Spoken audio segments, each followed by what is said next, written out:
All right, so you already know the vibes, everybody. It's your host, King Swift 132.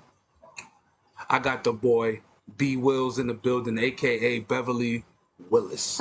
Did I You say that got it. right? Did I say that correct? Oh, yeah, Beverly Wills. Yep, just Beverly like Wills. Beverly You already, Hills, Beverly Wills. that's what I'm talking about. Tell the people and everybody that's gonna be watching this where you from, what you do, and a little bit about yourself before we get going. All right, man. Well, first off, I'm from the Old West End, Toledo, Ohio. You know what I mean? Okay. Shout out to the old one time. Man, started out hip hop artist, like so many. Okay. Also ended up becoming a radio personality. Had my own show here on the Juice 107.3 and this Wow. radio, which has been cool. 6 years in the game. Okay. Being a radio personality, stereo entrepreneur, 110%, man. Hustling is all I know, Took the principles from the old game and turned it into the right way, if you dig what I'm saying. So Right. That's good. I like that. Motivational speaker, speak down at the juvenile detention centers and all that, high schools here in the city. And show host, I mean, jack of all trades for real, but a master on the mic, though. I definitely know that. We're going to get into a lot of that. Trust me. I like that, though. I like that you turn something from nothing into something, you know what I mean? Trying to be more positive, especially coming from the hood or whatever like that, you know what I'm saying? Trying to uplift the youth and all that. That's very positive, my brother.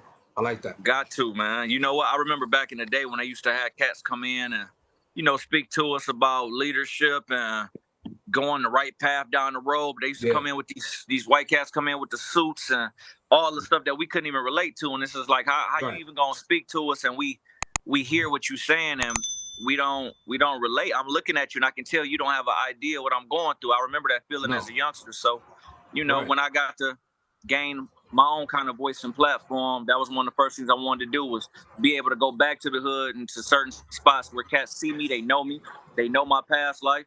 And they can see like, yo, you know what? This ain't somebody that's just selling wolf tickets. Like he really been there and know what he's talking about. Right. It's a lot more chance to cats to listen and pay attention and follow in that route. I respect that because it's better to give them a visual than to talk about it. You know what I'm saying? For sure. So they got to see 100%. it and then they can follow that shit. I like that. You know what I'm saying? Dude, you definitely tell me, you're telling me basically right now you had some guidance, some OGs in your life that was basically putting you on the game young. And now you can give that game back to the youth and to everybody else. You know what's crazy though? If I'm keeping it a buck, I can honestly say mistakes was probably my biggest teacher for real.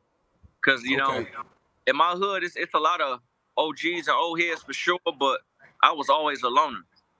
Always.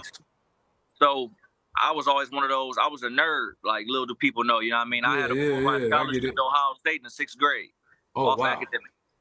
So I was always one for just research and learning things on my own and figuring out how I can wiggle and whatever's clever for real. So I respect that too, man. Because that's even harder. You know what I'm saying? Because you're on your own figuring out through trial and error. It's not like you're, you know what I'm saying, you're told, no, don't do that. Then you try it anyway and then you see what it is. No, you're jumping in like, oh, shit, this is crazy. I get it. Right. See, there's like maybe 1% of cats in the hood or wherever you live that go through that and make it through. You know what I'm saying? Oh, without a doubt. Right. You know what I'm saying? Like, I agree. Most of the dudes, they go downward. You know what I'm saying? So, you know what I mean? So I'm glad to see brothers like you uplifting and rising and coming up, you know what I'm saying, and not staying stuck in that matrix or whatever we want to call it, you know what I'm saying? I appreciate that. Like I'm back in the hood where I grew up now. You can hear the sirens and the fire trucks and shit right now as we speak. Right. I can't make this shit up. You know what I mean? Like exactly. That's what I'm saying. You know what I mean? So I respect that. You know what I mean? We in the streets, we hardcore with it, and you know what I'm saying, we just in it where we in it at, and we take that experience and try to take it abroad. But right, and I respect that. So I'm gonna start off with a basic question, you know what I'm saying, because you from Ohio. Yeah. So what Ohio influences got you rapping, or what was that moment where you said, because you said you smart, so you basically got to put the smarts to the side to, endeavor and rap. At what point did you want to, start getting into rap and taking it seriously and stuff like that? Taking it. Yeah, like making bread off of it type shit. I used to write like poems and I can cuss and whatnot, right? Yeah. Go for it. I used to write poems and shit like back in the day. Like I was a real poetic cat. I was really big into like Edgar Allan Poe, Shakespeare, shit like that. I just thought it was dope how they would, go about storytelling and words. And so I would write poems and shit. And I remember once upon a time, a nigga was like friendless, low key, like for real. So I used to like write rhymes about people that had more than me or that was like doing better than me. Not at all, because I've never been a hater, but just from a damn, like I wish I had that type shit. You know what I mean? Mm-hmm. And it's crazy because 8 Mile came out, started doing the battle rap thing around junior high school. And I think it was high school, somebody found a rhyme book of mine and was just like, yo, what? Like, this is kind of nice. The Gorilla Zoe Hood Nigga joint came out. I did a freestyle over that. And that literally, in my city, that was when MySpace was popping. So I fuck around, did that. Back then you could take like a motherfucking freestyle or record or whatever and put it like your profile song and shit. Right. I remember those days. 100, so and then around my city, it just spread like wildfire. Like to this day, motherfuckers recite that shit whenever they see me in traffic and shit. That's crazy. What really did it. Wow. That was for me. It was really like a plan around. I never thought I'd be a rapper. Not at all. Really? I mean, no, coming from my scholastic background, I just knew I was gonna be a hustler. That was my thing. I know I'm a wiggle some kind of way because I already knew God blessed me with just being intellectually advanced. So that was the scheme. So putting words and shit like that together, that was easy. But then I found a love for that shit. I did. And you know what? I was 1 foot in the streets and 1 foot out after I put out my first couple mixtapes, and it wasn't until I got the call for 106 in Park, and I went on there for Wild Out Wednesday the first time. Whoa, slow down. Wait, you was on 106 in Park, B? Twice, correct. Twice. So you got footage of this? Yeah, 100%. Okay, so let's talk about that. This is the AJ and Free 106? No, it's Terrence and Roxy. Terrence and Roxy, okay. So this is when they was doing their freestyle Jones. No, see, I was sorry about that. I was my bad. I was Wild Out Wednesday segment. They have 3 cats every week perform on Wednesday, and then people would text in and vote whoop-de-whoop. Okay. Yeah, they reached out to me, brought me on, and I did the first Wild Out Wednesday. Time I was on there, it was like December 2010. I won that, and then they called me back that summer. What they had was the Wild Out Wednesday All-Star Championship. So basically, the top 3 vote getters out of the whole year. It's 52 weeks. So 52 Wednesdays times 3. That's the number of people that they've had on the show. And I was one of the top 3 vote getters out of the whole year. And came on there for the All-Star Championship shit and won that. That's when I got my first bit of music money. And shit, I ain't looked back since. I don't blame you, man. Salute to you for being on there.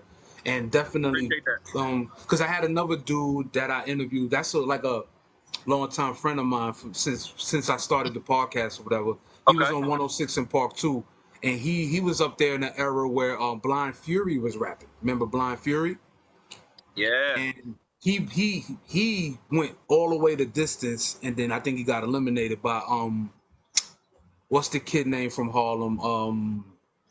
Damn, I can't remember this dude. Bones? He was popping for. Forgot that? No. Was it Bones? It might have been. It might have been. What's so crazy? There's another cat from my city. He's originally from Philly, but he came here as like a teenager, and it's one of my homies. Shout out to my homie Payne the Squad Boy. Right. He did Freestyle Friday and went crazy on that shit, and now he's doing this thing on RBE. He's on there right now. He's I heard of battle him. Rap game right now. So Payne is from here. Shout out to my dog. Philly killing it right now, you know what I'm saying, in the rap game. So, you know what I'm saying? Shouts out to Philly, shouts out to your city, you know what I'm saying?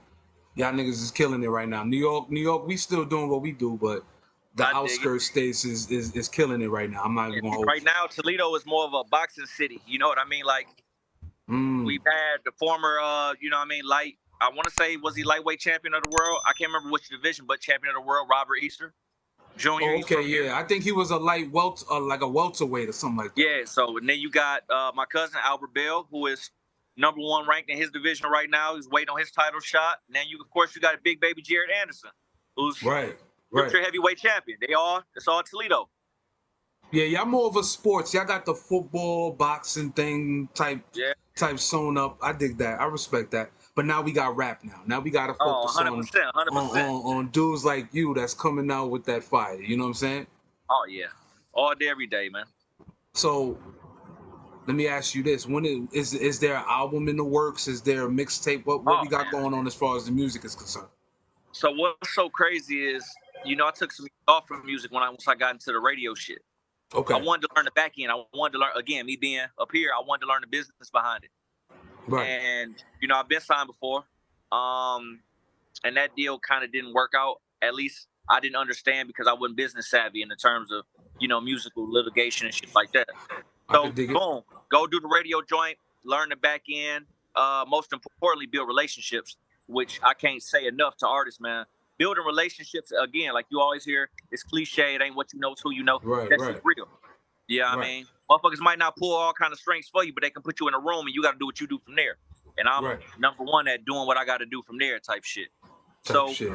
Now, lead back. I'm actually 100% coming back. As you've seen, like how me and you connected, I've been throwing the random freestyles out here and there just to kind of give warning shots, but I'm 100% back for everything that was left on the table, man. Like, cats ain't never seen a cat in my city do it like me. And I'm just happy to be back outside, like 100%. So it's a new project on the way. I'm giving it about a month from now. Actually, it's about 4 projects on the way. So I'm just hitting nonstop. Right. This ain't something that's gonna be a little bit of this, a little. Nah, man. It's an avalanche from here. But the first project is called "Speaking of the Devil." Okay, Speaking of the Devil. I like that. I like the title. Okay. Appreciate it. How many tracks you gonna put on this record? I might even go somewhere between 7 to 11. Okay, so a little EP type vibe. Okay. Yeah, 7 to 11, and just hit cats with that, just nonstop over the head to the new year. Okay. Drop mixtape between where I'm jacking for beats, which is one thing I've always been known for. So just nonstop, man. Campaign. I don't blame you. I'm just ready to campaign like how it's meant to go. I'm blessed to come up during the era where it was out the trunk. It was a lot different. Technology wasn't the mainframe. Now technology is the mainframe. So I'm able to take the principles and bring them hoes together, and go ahead and do what I got to do. So, oh man, technology came through and saved a lot of motherfuckers' careers and shit too, man. Oh, 100%. You know what I'm saying? 100%. Like I'm telling you that right now. Like with technology, because I was rapping too, I was doing my thing too, but then I had a situation with my cousin and it didn't work out because I'm a little older and shit. So I decided to get into journalism and podcasting. I'm like, fuck it. And without technology, I wouldn't be here right now. You know what I'm saying? So you still able to be involved in the game that you love either way. A lot of cats don't realize. A lot of just always to be the man in front of the camera. And it's so many different ways to wiggle and still be able to exploit your love for the shit. You know what I mean? Motherfuckers got to know they ain't and know they. So I respect you for being like, you know what? This is what I want to do, but at the same time, I can whoop whoop whoop. And you know, that was very. I respect that. That was the mindset, because I was like, because dudes was asking me, yo, manage them, because I'm affiliated with like Def Jam and Bad Boy and Universal Music Group. So especially Universal, like I used to curate music for them. But okay, nice. Yeah. I did a lot of work for Funk Flex, a lot of people. But getting back to that. I need that hot 97 freestyle. You need that. Yo, listen, Tat Wizard, he's not answering my calls right now. Tat, I don't know why Tat is mad at me, but when I get back in touch with Tat, because that's the nigga that you got to go through to get the flex. If you don't go through Tat Wizard, then we don't get you know what I'm saying. I'm gonna get in touch. That nigga follow me, so I'm gonna get in touch with him. But so people was asking me to manage them through my connections and shit, and they wasn't showing up to work. They wasn't doing. I rolled out the strategy. You know what I'm saying? They wasn't showing up, so I had to let dudes go. So that's when I got into this. I was like, nah, I got to do something for me that I wake up for and put out 100% from me. I can't rely on the next motherfucker over there. You know what I'm saying? So that's why I'm here now. Yeah, yeah. For sure. Yeah, man. I respect that, man. So you said you got the projects coming out. Yes. You working on that. Do you often do freestyles? Because I'm telling you, you're a killer. So I would like to see more freestyles, bro. Like, the trust me, I would love to see that. The freestyles are definitely gonna be a part of the rollout. It's yeah. You know what I mean? Every artist is like, yeah, nigga, you know what? But no, 110%. This is gonna be one of those interviews and podcasts people gonna be able to point back to, like, yo, that's crazy. He said that was about to happen back when on, you know what I mean? So yeah, niggas are getting exclusive right here with King Swift, flat out.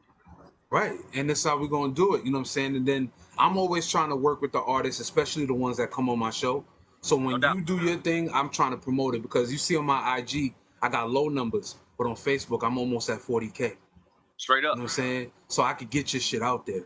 Get your shit. Love regardless, man. I'm big on, I understand statistics and analytics, but at the end of the day, love is love. I can give fuck if it's, I mean, whatever going on. You show love my way, it's only love. It's only right that I'm gonna do it back, because we don't know who's on the way up there with it.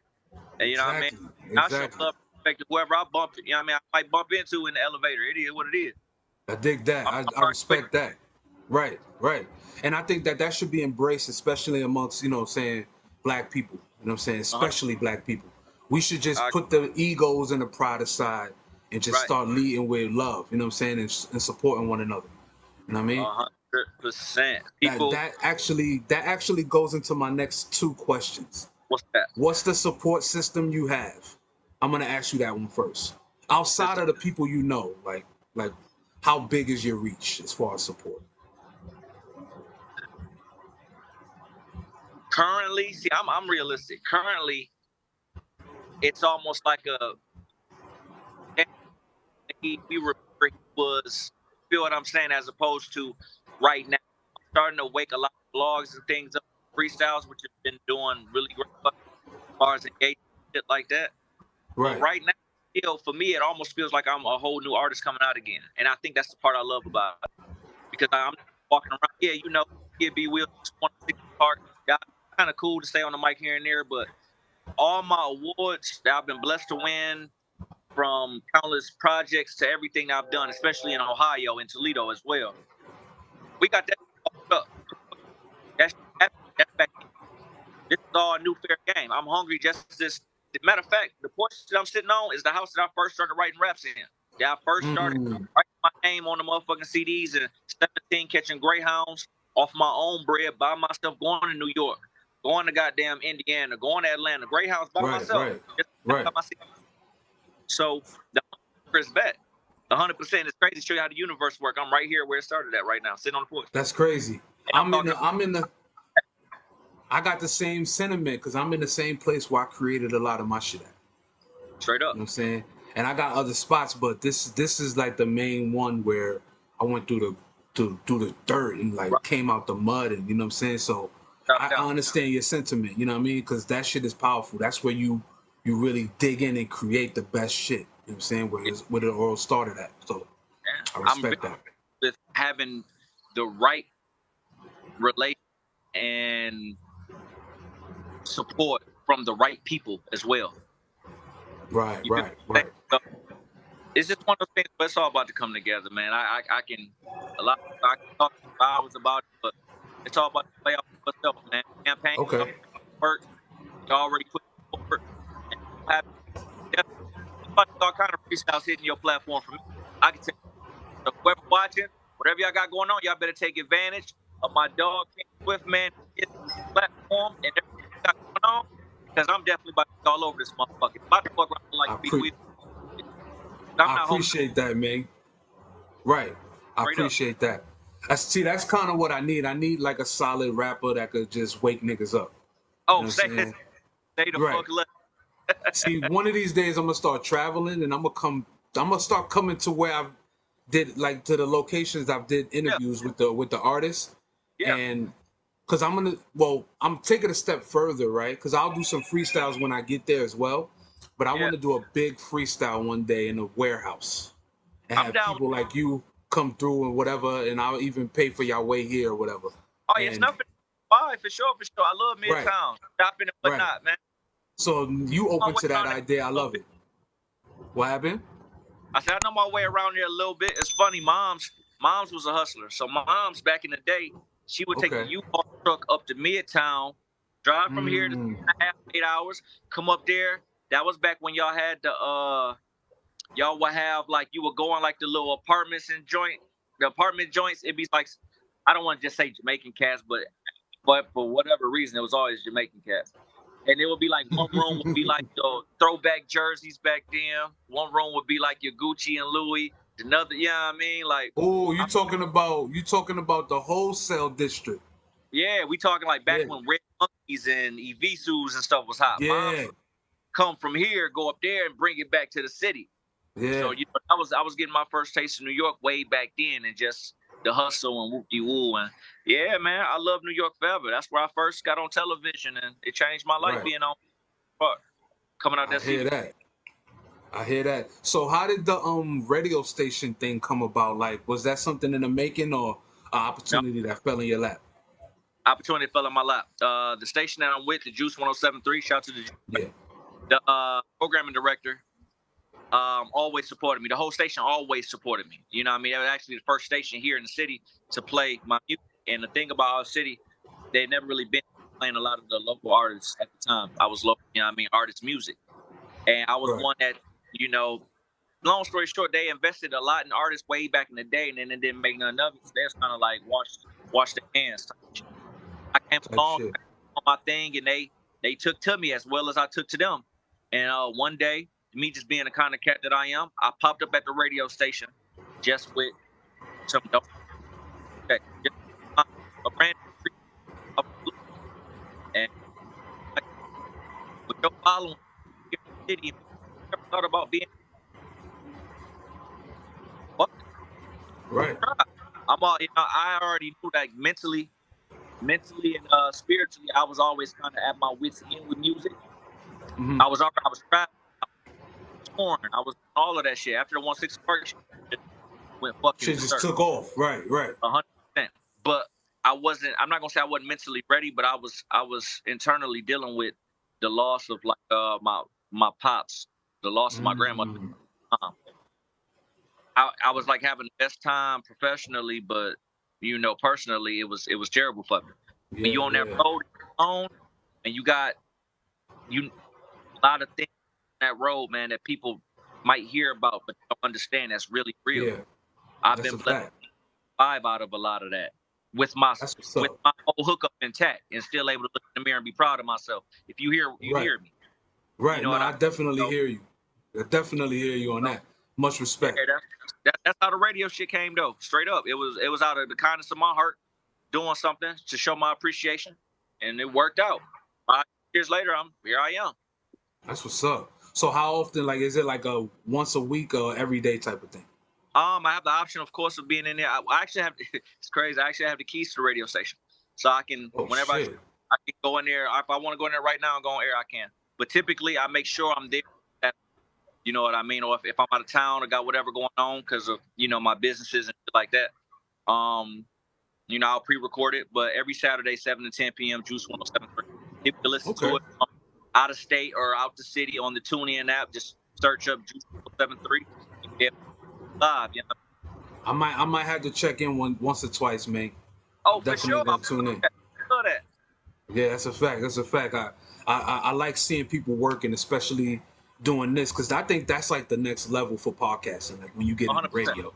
You know what I'm saying? So I want to get to that level eventually, you know what I'm saying? But and you will. And it's the things like high school ballers or college cats, they all got a highlight.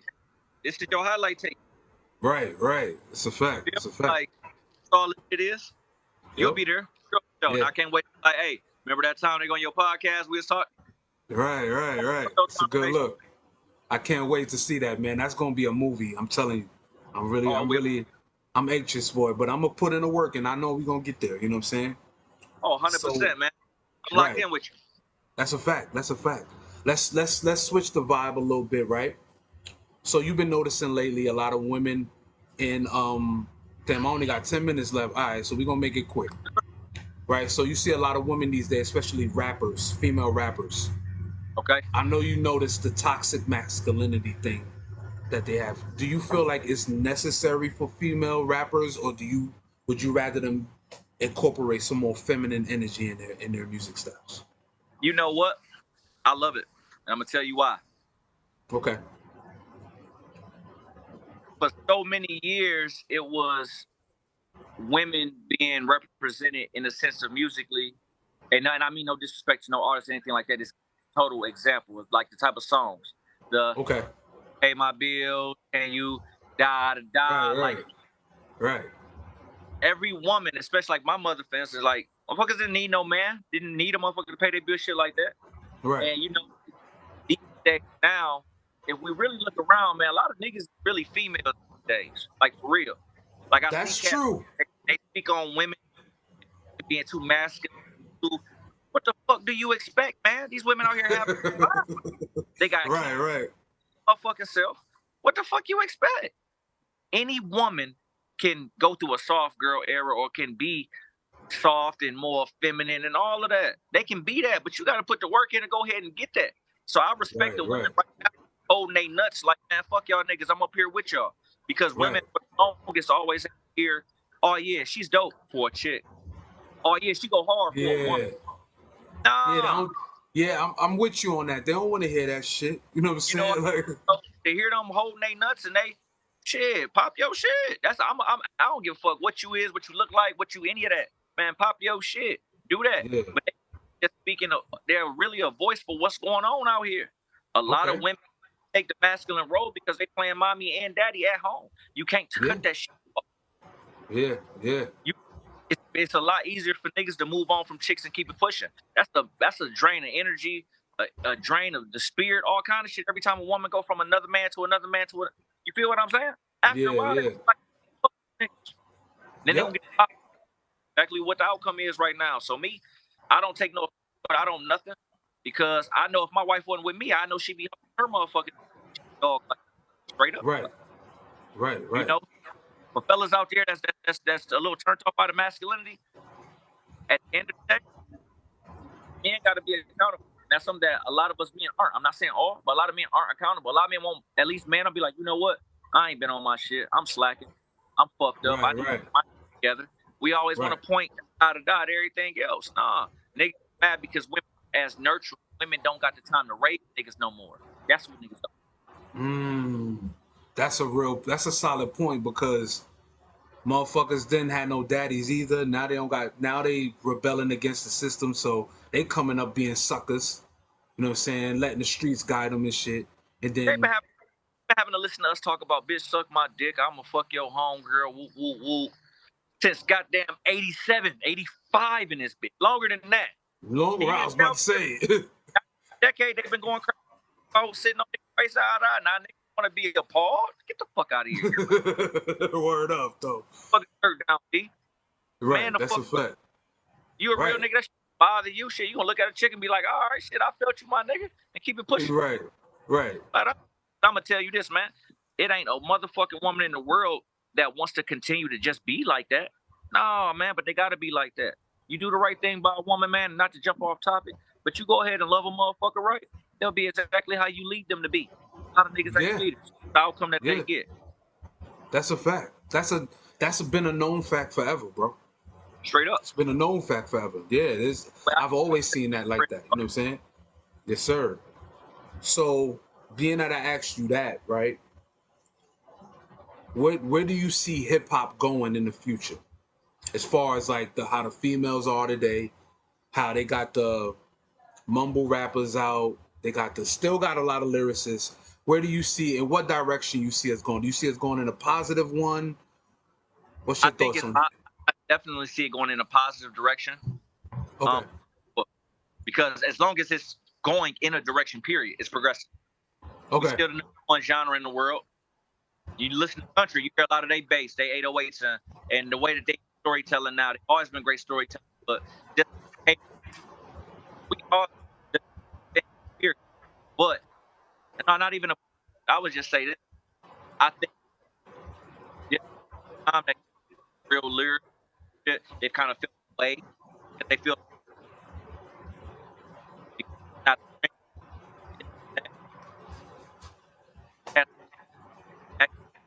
the listener wants to start hearing more shit that's spirit and soul, because it's a lot going on in the world right now. It's a lot of people that's tired of hearing niggas spit and goddamn raising the skull. You know what I mean? We up 3 to y'all 2. Y'all got to get y'all mans back. Like that's right. Right. I dig it. I dig it. That's how you live. You know what I mean?